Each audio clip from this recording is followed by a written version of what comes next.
বাড়িতেই যখন এত সুন্দর নরম ফুলকো তন্দুরি নান রুটি বানিয়ে নিতে পারবেন, তখন আর দোকান থেকে কিনে খাওয়ার কোনো প্রয়োজনই হবে না। তাহলে বন্ধুরা চলুন খুব সহজে ঝটপট বানিয়ে নিই আজকের এই তন্দুরি নান রেসিপিটা। নমস্কার বন্ধুরা, কেমন আছেন সবাই? ভালো তো? পাপিয়ার ঘরোয়া রান্না চ্যানেলটিতে সকলকে জানাই স্বাগত। চলে এসেছি আবারও একটা দুর্দান্ত স্বাদের রেসিপি নিয়ে। রেসিপিটা শুরু করার জন্য আমি প্রথমে একটা বাটি নিয়েছি, আর বাটির মধ্যে দিয়ে দিচ্ছি এই কাপ মেপে 2 কাপ ময়দা। আপনারা চাইলে এটা আটা দিয়েও তৈরি করতে পারেন, তবে আটার থেকে ময়দা দিয়ে কিন্তু তন্দুরি রুটিগুলো খেতে ভীষণ ভালো লাগে। দিয়ে দিলাম পরিমাণ মতো নুন, হাফ চা চামচেরও একটু কম, আর দিয়ে দিলাম 1.5 টেবিল চামচ মাপের চিনি। এবার দিয়ে দিচ্ছি এখানে আমি ভর্তি 2 টেবিল চামচ মাপের গুঁড়ো দুধ। গুঁড়ো দুধটা কিন্তু অবশ্যই দেবেন, তাহলে যেমন হবে স্বাদ সুন্দর আর তেমনিও হবে নরম। এবার এর মধ্যে দিয়ে দিচ্ছি আমি বেকিং পাউডার 1 টেবিল চামচ, আর দিয়ে দেব এখানে আমি বেকিং সোডা। এখানে আপনারা চাইলে ইস্টও ব্যবহার করতে পারেন, তবে হাতের কাছে ইস্ট না থাকলে এই রকম বেকিং সোডা বা বেকিং পাউডার দিয়েও আপনারা তন্দুরি নান বানিয়ে নিতে পারেন। হাফ টেবিল চামচেরও একটু কম দিলাম বেকিং সোডা। বেকিং সোডাটা এখানে বেশি দেওয়া যাবে না, তাই অল্প করে দিলাম। 2 কাপ মাপের ময়দার পরিমাণ অনুযায়ী আপনারা পরিমাণ বাড়ালে, মানে ময়দার পরিমাণ বাড়ালে বেকিং সোডা বেকিং পাউডারের পরিমাণ বাড়িয়ে নেবেন। ভালো করে শুকনো উপকরণগুলো এখানে মিশিয়ে নিচ্ছি। ইস্ট ছাড়াও যে নরম তুলতুলে সুন্দর ফুলকো ফুলকো তন্দুরি রুটি বানানো যায়, সেটা আজকের রেসিপি না দেখলে বিশ্বাস করবেন না। আর অবশ্যই একটা লাইক দেবেন, স্কিপ না করে পুরো ভিডিও দেখবেন। এবার আমি নিয়ে নিয়েছি এখানে একদম কুসুম গরম জল। একদম বেশি গরম জল দেবেন না, একদম কুসুম কুসুম জল দেবেন। 1 কাপ জল নিয়ে আমি অল্প অল্প করে দিয়ে সুন্দর একটা নরম ডো তৈরি করে নেব। আপনারা চাইলে একসাথেও 1 কাপ জল দিয়ে নিতে পারেন, মানে 2 কাপ ময়দা 1 কাপ জল দিয়ে একসাথেও মেখে নিতে পারেন। আমি অল্প অল্প করে জল দিয়ে 1 কাপের একটু বেশি জল লেগেছে। ভালো করে কিন্তু এটাকে ঠেসে ঠেসে মেখে নিতে হবে। মোটামুটি আমার মাখা হয়েছে, দেখুন এখনো কিছুটা মাখা বাকি আছে। এবার এখানে দিয়ে দিচ্ছি আমি 1 টেবিল চামচ মাপের বাটার। বাটারটাকে হালকা একটু আমি গলিয়ে নিয়েছি। এবার ভালো করে একটু চারিদিকটা মিশিয়ে নেব এইভাবে, তারপর একটু ঠেসে ঠেসে মেখে নেব। বাটারটা আপনারা চাইলে আগেও দিতে পারেন, মানে ময়দা শুকনো ময়দার সাথেও দিতে পারেন। আমি দেরিতে দিয়েছি। এবার আবারও ভালো করে একটু চেপে চেপে ময়দাটাকে মেখে নিতে হবে, আর একটা সুন্দর নরম ডো তৈরি করতে হবে। একদমই কিন্তু শক্ত ডো তৈরি করা চলবে না, যতটা পারবেন নরম ডো তৈরি করবেন। ডোটা তৈরি হয়ে গেছে। এবার ওপর থেকে আরও কিছুটা বাটার আমি এইভাবে মিশিয়ে দিচ্ছি, মানে লাগিয়ে দিচ্ছি, যাতে ওপরটা ড্রাই হয়ে না যায়। এটাকে আমি ঢাকা দিয়ে রেখে দেব, তাই ওপর থেকে একটু বাটার লাগিয়ে এটাকে আমি আধ ঘন্টার জন্য ঢাকা দিয়ে রেখে দিচ্ছি। আপনাদের হাতে সময় থাকলে এটাকে আরও বেশিক্ষণ ঢাকা দিয়ে রাখতে পারেন। দেখুন ঢাকাটা খুলে নিলাম আমি আধ ঘন্টা পর, কতটা ফুলে উঠেছে আর কতটা নরম হয়ে গেছে। দেখুন, দেখে নিশ্চয়ই বুঝতে পারছেন যে কতটা নরম হয়েছে আর বেশ ফুলে উঠেছে। এবার চারিদিক থেকে এইভাবে হাত দিয়ে একটু চেপে চেপে ভেতরের যে হাওয়াগুলো আছে সেগুলোকে বার করে দেব। আবারও কিছুক্ষণ এটাকে আমি মাখিয়ে নেব। তবে এই সময় আপনারা হাতে একটু সাদা তেল নিয়েও মাখাতে পারেন, না হলেও চলবে, কোনো সমস্যা নেই। আমি তেল বা ঘি ছাড়াই বা বাটার ছাড়াই এভাবে মেখে নিচ্ছি। দেখুন আবারও কিছুক্ষণ একটু ভালো করে হাত দিয়ে চেপে চেপে মেখে নিয়েছি। মাখা কিন্তু আমার একদম কমপ্লিট হয়ে গেছে। এবার এখান থেকে আমি ডো থেকে লেচি কেটে নেব। প্রথমে একটু লম্বা করে নিলাম, তারপরে এইভাবে একটু আমি হাত দিয়ে চেপে চেপে লেচিগুলো কেটে নেব। নর্মাল যে রুটি করি তার থেকে একটু বড় ডো রাখতে হবে। তন্দুরি রুটিগুলো একটু মোটা মোটা হয়, তাই একটু বড় বড় করে লেচিটাকে কেটে নিতে হবে। এইভাবে সমস্ত ডো থেকেই কিন্তু আমি লেচিগুলো কেটে তৈরি করে নিয়েছি। দেখুন এখানে মোটামুটি 8 থেকে 9টা লেচি আমার তৈরি হয়ে গেছে, আর একটু বড় বড় করেই তৈরি করে নিয়েছি। চলুন এটাকে আমি এবার ঢাকা দিয়ে রেখে দেব কিছুক্ষণের জন্য। এটাকে কিছুক্ষণ ঢাকা দিয়ে রাখলে এটাও কিন্তু আবার ফুলতে শুরু করবে।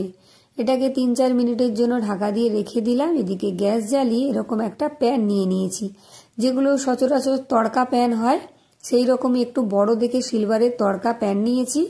এবার আমি এটাকে এইভাবে গরম করতে দিয়ে দেবো, গ্যাসটাকে লোতে রেখে।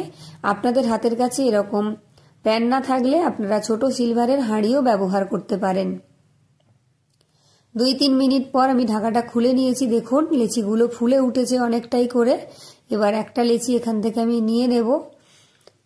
দেখুন কতটা সুন্দর নরম হয়ে একটু ফুলে উঠেছে। আর যেগুলো লেচিগুলো রয়েছে প্লেটের মধ্যে সেগুলো আমি ঢাকা দিয়ে রেখে দেব। ঢাকা খুলে রাখবেন না, ঢাকা দিয়ে রাখবেন। এবার কিচেন স্ল্যাবের মধ্যে কিছুটা ময়দার গুঁড়ো ছড়িয়ে হাত দিয়ে এইভাবে লেচিটাকে আমি প্রেস করে দেব।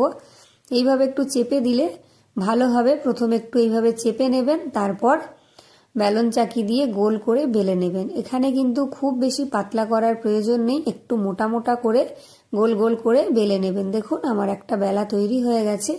এবার একটা থালার মধ্যে রেখে দিচ্ছি। আর এখানে একটা বাটিতে নিয়েছি জল আর দিয়ে দিলাম অল্প কিছুটা নুন। নুনটাকে খুব ভালো করে জলের সাথে গুলিয়ে নিয়েছি, মানে মিশিয়ে নিয়েছি। এবার ওই তন্দুরির মধ্যে, মানে তন্দুরি রুটিটার উপরে জলটা দিয়ে দিলাম, দিয়ে ভালো করে ওপর থেকে একটু মিশিয়ে নিচ্ছি। আপনারা চাইলে ব্রাশ দিয়েও এটাকে লাগিয়ে নিতে পারেন। আমি চামচ দিয়ে ওপরটা খুব ভালো করে জলটাকে লাগিয়ে নিচ্ছি। গ্যাসটা কিন্তু কমিয়ে রেখেছি আর এটা গরম হয়ে গেছে। এবার যেই দিকটায় আমি জল লাগিয়েছি সেই দিকটাই কিন্তু এই প্যানের দিকে দিয়ে দেব। দিয়ে এইভাবে লাগিয়ে দিলাম, আপনা থেকেই কিন্তু লেগে যাবে। কিছুক্ষণ পরে কিন্তু এটা ফুলতে শুরু করবে। দেখুন আপনা থেকেই ফুলতে শুরু করেছে। পুরো তন্দুরিটাই কিন্তু এইভাবে ফুলে উঠবে, প্রত্যেকটা তন্দুরি ফুলে উঠবে। দেখুন বেশ সুন্দরভাবে ফুলতে শুরু করেছে। গ্যাসটা কিন্তু কমিয়ে রাখবেন, বেশি বাড়াতে যাবেন না, তাহলে উল্টো দিকটা একটু বেশি পুড়ে যেতে পারে। অনেকটাই ফুলে উঠেছে দেখুন। এবার আমি এটাকে এইভাবে নিয়ে একটু সেঁকে নেব। যেহেতু জল লাগানো আছে তাই এটা কিন্তু বাটির গায়ে খুব ভালোভাবে আটকে থাকবে, উল্টে পড়বে না বা ছেড়ে পড়বে না। এইভাবে ধরে ঘুরিয়ে ঘুরিয়ে ভালো করে একটু সেঁকে নেব। ঠিক যেরকম তন্দুরি হয় সেই রকম করেই তৈরি করে নেব। দেখুন কতটা তাড়াতাড়ি তৈরি হয়ে গেছে। এবার গ্যাসটাকে আমি বন্ধ করে দিয়েছি। ওপর থেকে একটু বাটার ভালো করে লাগিয়ে দেব। আপনাদের হাতের কাছে ব্রাশ থাকলে ব্রাশ দিয়ে বাটারটা ব্রাশ করে নেবেন। আমার ব্রাশটা খারাপ হয়ে গেছে তাই আমি চামচ দিয়ে ভালো করে বাটারটা চারিদিকে লাগিয়ে নিচ্ছি। ব্যাস তৈরি হয়ে গেল বাটার তন্দুরি নান। এটা যেমন একটা সুন্দর গন্ধ বেরোবে তেমনি খেতেও হবে ভীষণ সুন্দর। এবার খুন্তি দিয়ে ধারগুলো একটু হালকা করে চেপে চেপে ছাড়িয়ে নিতে হবে। হালকা করে খুন্তি দিয়ে চারিদিকটা একটু ছাড়িয়ে নিলে আপনা থেকেই উঠে আসবে। দেখুন একটু হালকা চাপ দিলেই কিন্তু উঠে এসেছে। কতটা সুন্দর হয়েছে দেখুন। উল্টো দিকটাও বেশ সুন্দর করে কিন্তু ভাজা হয়ে গেছে। একটা তৈরি হয়ে গেল। আবারও একটা আমি দেখিয়ে দিচ্ছি। যে দিকটা আমি জল দিয়েছি সেই দিকটা বাটির গায়ে লাগিয়ে দিচ্ছি। আপনারা একটা সিলভারের হাঁড়িও এইভাবে উপর করে দিয়ে তার পেছনেও তন্দুরিগুলো সেঁকে নিতে পারেন। দেখুন একদিকটা ফুলে উঠতেই উল্টো দিকটা এইভাবে ঘুরিয়ে ঘুরিয়ে আমি ভেজে নিচ্ছি। খুবই তাড়াতাড়ি হয়ে যাবে। যারা এতক্ষণ ভিডিও দেখেছেন অথচ একটা লাইক করেননি, অবশ্যই একটা লাইক করে দিন। আর ভিডিও ভালো লাগলে অবশ্যই কমেন্ট করে জানিয়ে যাবেন। আর কে কোথা থেকে ভিডিওটা দেখছেন অবশ্যই আমাকে জানিয়ে যাবেন, তাহলে আমি প্রত্যেককে ধন্যবাদ জানাতে পারবো। আর ভীষণ ভালো লাগবে আপনারা কে কোথা থেকে ভিডিওটা দেখছেন সেটা জেনে। আর যারা নতুন আছেন আমার চ্যানেলে এরকম নিত্য নতুন ভিডিও দেখতে হলে অবশ্যই চ্যানেলটি সাবস্ক্রাইব করে পাশে থাকা বেল আইকনটি প্রেস করে অল করে রাখবেন। আমার ভিডিও নোটিফিকেশন সবার আগে আপনার কাছে পৌঁছে যাবে। দেখুন প্রত্যেকটা নান কিন্তু ভীষণ সুন্দরভাবে ফুলে উঠেছে আর হয়েছে একদম নরম তুলতুলে ফুলকো ফুলকো তন্দুরি নান। সবকটাই আমি ভেজে একদম রেডি করে একটা প্লেটের মধ্যে তুলে নিয়েছি। এবার আর দোকান থেকে কিনতে যাবেন না, বাড়িতেই ঝটপট যখন খুশি বানিয়ে নিতে পারবেন। আর শীতের সন্ধ্যায় বা শীতের রাতে এরকম যদি গরম গরম তন্দুরি নান রুটি আপনারা বানিয়ে নিতে পারেন তাহলে কষা মাংস বা আলুর দম বা ফুলকপি কষা বা যে কোনো কিছুর সাথে কিন্তু রাতের ডিনার বা সন্ধ্যের টিফিনটা জমে যাবে। দেখুন কতটা নরম হয়েছে, দেখেই বুঝতে পারছেন একদম পাউরুটির মতো লাগছে না দেখতে, ভীষণ নরম হয়েছে। আর দেখুন কতটা সুন্দর হয়েছে, ভীষণ একটা সুন্দর গন্ধ বেরিয়েছে। তাহলে আজকের রেসিপি কেমন লাগলো অবশ্যই জানাবেন। আজকের মতো টাটা। উল্টো দিকটাও সুন্দর ভাজা হয়েছে। সকলকে অসংখ্য